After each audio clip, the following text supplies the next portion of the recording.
Si tu me parles d'une chanson qui est hyper deep et tout, Ah ouais. là, ça va être plus compliqué. Justement, pour quelqu'un qui est un peu pudique à la base, comme toi, tu chantes quand même sur des sujets qui sont hyper perso. Est-ce que c'est tout le temps tes histoires, tiens d'ailleurs? À 99% du temps, oui. Donc la musique te permet d'enlever un petit peu cette pudeur. Ouais, bah, je pense que c'est un peu un perso. euh, Enfin, tu me vois là, on discute et tout, ou sur scène, déjà, c'est pas la même personne. Ouais.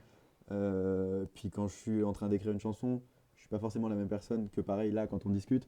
Euh, je pense que la musique, c'est un peu un masque où quand tu enfiles ton costume d'artiste, t'as plus de frontières avec ce que tu as envie de raconter. Et c'est hyper important à garder ça. Et c'est vrai que c'est le seul endroit où j'arrive vraiment à raconter ce que je pense vraiment au fond de Mm. moi. Mais du coup, après, tu es obligé d'avoir ce passage à la scène. Est-ce que des fois tu te dis, bon, bah maintenant il faut assumer ce que j'ai écrit presque, tu vois? Sur scène, c'est pas le plus dur parce que tu chantes quelque chose que les gens connaissent déjà. Le plus dur, je pense, c'est quand il faut défendre des titres très personnels en interview.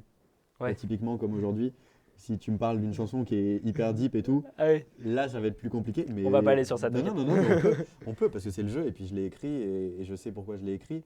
Mais c'est plus ça qui est compliqué, plus que de le défendre sur scène parce qu'en fait sur scène, les gens savent ce qu'ils viennent voir. Et encore une fois, tu as ce masque sur scène où tu peux être qui tu veux quand Ouais. tu es sur scène. Donc si tu as envie de te détacher de la chanson et de la chanter comme une histoire, tu peux.